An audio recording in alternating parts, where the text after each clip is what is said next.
આપણે કહીએ ને કે આંધી અને તૂફાન દોનો ભાઈ દોનો તબાહી એના જેવી વસ્તુ બની છે.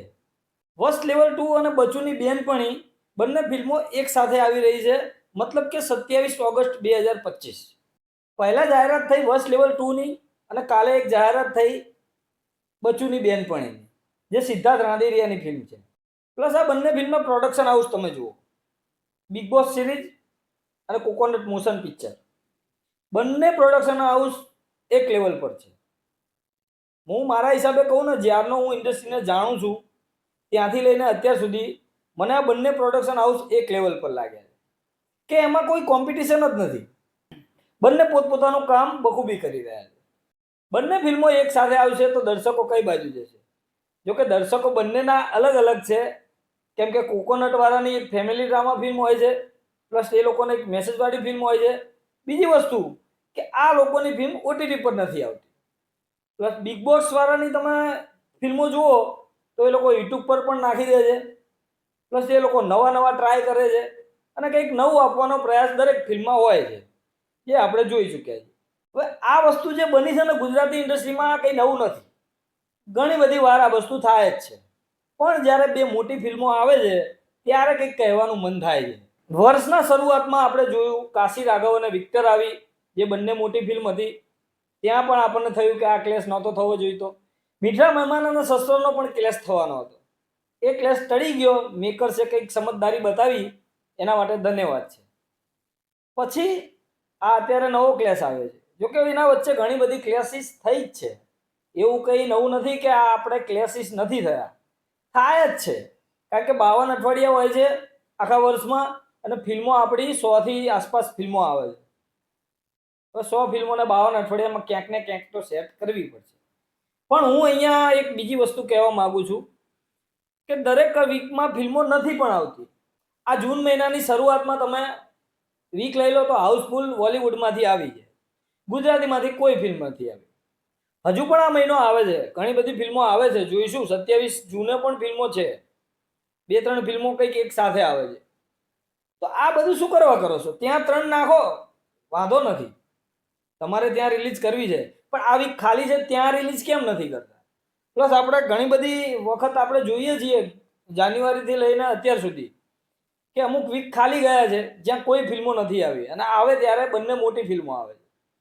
તો આ કંઈ મને સમજદારીવાળી વાત લાગતી નથી. આ બંનેના ક્લેશને લઈને ઘણી બધી વાતો પણ ઇન્ડસ્ટ્રીમાં ચાલી રહી છે. વૈસલ શાહે પણ કંઈક નિવેદન આપ્યું છે, બીજા પણ ઘણા લોકો નિવેદન આપી રહ્યા છે, અલગ અલગ જેમને ફાવે એવા. ક્લેશ ના થવો જોઈએ ગુજરાતી ફિલ્મોનો, ખાસ કરીને એવું માનું છું.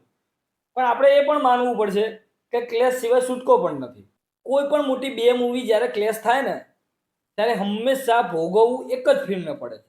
હા, નુકસાન બંને ફિલ્મોને થાય છે. બંને ફિલ્મોના કલેક્શનમાં 100% ફરક આવે છે, પણ ભોગવવાનું એક ફિલ્મને પડે છે. કેમ કે બંને ફિલ્મો સાથે આવી, બંને ફિલ્મો સારી નીકળી, તો એક ફિલ્મ ઉપર જતી રહેશે ક્યાંયની ક્યાંય, અને બીજી ફિલ્મ ડાઉન થઈ જશે. આ વસ્તુ આપણે બોલિવૂડમાં ઘણી બધી વાર જોઈ છે. એનિમલ અને સેમ બહાદુરનું ઉદાહરણ લઈ લો. આપણે ગુજરાતીમાં વિક્ટર અને કાશી રાઘવનું ઉદાહરણ લઈ લો. બંને ફિલ્મો સારી હતી.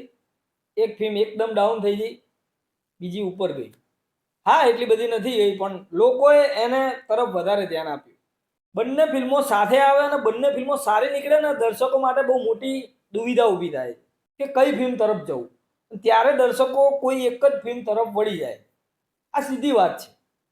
એટલે આ બંને પ્રોડક્શન હાઉસમાં હું તો એવી વિનંતી કરીશ કે ક્લેસીસ કદાચ એકાદી ફિલ્મ અપડાઉન થઈ જાય, કદાચ વહેલી કરી નાખે, કદાચ લેટ કરી નાખે, તો પણ આપણને પ્રોબ્લેમ નથી. જોકે મને તો ક્લેસીસથી પણ પ્રોબ્લેમ નથી.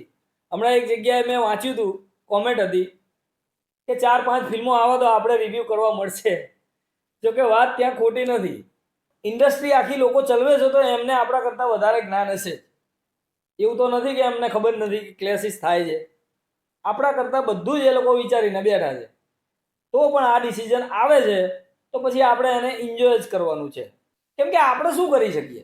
આપણે અહીંયા બેઠા બેઠા વાતો કરી શકીએ કે આ ના થવું જોઈએ, પેલું ના થવું જોઈએ. કોઈ લોકો એમ કહે છે કે નાની ફિલ્મોને સપોર્ટ નથી મળતો. ક્લેશ નાની ફિલ્મોના પણ ના થવા જોઈએ, પણ એટલીસ્ટ મોટી ફિલ્મોના થાય એના કરતાં તો નાની ફિલ્મોના થાય એ સારું ને. હું એ કહેવું છું. નાની ફિલ્મો દર્શકો સુધી જ નથી પહોંચતી, તો પછી ક્લેશની વાત તો એની પછી આવશે. ઓલરેડી જેના દર્શક છે એ ફિલ્મો જ જો દર્શકો સુધી નહીં પહોંચે તો પછી કઈ રીતે કઈ ફિલ્મ ચાલશે? એટલે આ બહુ ઇન્ડસ્ટ્રીએ વિચારવાની વાત છે, કઈ ફિલ્મ સાથે ક્લેશ કરવો, કઈ ફિલ્મ સાથે ના કરવો. અમને એક ખ્યાલ જ છે કે નાની ફિલ્મોના જ ક્લેશ વધારે થાય, પણ ત્યાં કોઈ બોલતું નથી. એ વાત પણ મને થોડી વ્યાજબી લાગી કે મોટી ફિલ્મોના ક્લેશ થાય ત્યારે બધા જ લોકો ઇન્ડસ્ટ્રીમાંથી અને બીજા બધા ચર્ચાઓ કરે છે, નિવેદનો આપે છે, બધું જ થાય છે. પણ જ્યારે નાની ફિલ્મોના આવે ત્યારે ક્લેશિસ થાય ત્યારે કોઈ નિવેદન નહીં, કશું જ નહીં. એટલે આ એક વસ્તુ ચાલે છે, આપણે જોઈએ છીએ શાંતિથી કે અમુક ફિલ્મો માટે લોકો બડાઈ ચડાઈને બોલતા હોય છે કે ક્લેશિસ છે, આ છે, તે છે. પણ જ્યારે નાની ફિલ્મો આવે ત્યારે કોઈ નથી બોલતું. જો કે માનીએ છીએ આપણે કે કોઈ ફિલ્મના ક્લેશ ના થવા જોઈએ, પણ આપણી જોડે બીજો ઓપ્શન નથી. 52 અઠવાડિયા છે, એવું તો નથી કે 52 ફિલ્મો જ બને છે. એટલે એક દિવસે 2 ફિલ્મો આવશે ને આવશે જ, આ સીધી વસ્તુ છે. પણ હવે 3-4 એક જ દિવસે આવી જાય ત્યારે જોઈને નવાઈ લાગે છે કે આ વસ્તુ ના થવી જોઈએ. એટલીસ્ટ ખાલી હોય જગ્યાએ તો તમે લાવો. હવે આ બંને ફિલ્મમાંથી તમે કઈ ફિલ્મ જોવા જવાના છો એ મને કોમેન્ટ બોક્સમાં કહી દેજો.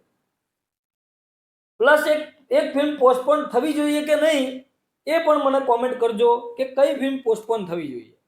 મને એવું લાગે છે કે એકાદી ફિલ્મ પોસ્ટપોન થશે, શ્યોર નથી પણ લાગે છે મને, કેમ કે બંને મોટા ક્લેસીસ છે, એ ટાળવાનો ઇન્ડસ્ટ્રી ખુદ એક પ્રયાસ તો કરશે. એ પ્રયાસ કેટલો સફળ થાય છે એ આપણે જ્યારે અપડેટ આવે ત્યારે આપીશું કે ક્લેસીસ છે કે નથી. મળીએ મિત્રો નેક્સ્ટ વિડીયોમાં નવી ફિલ્મ સાથે સિનેમા શો પર.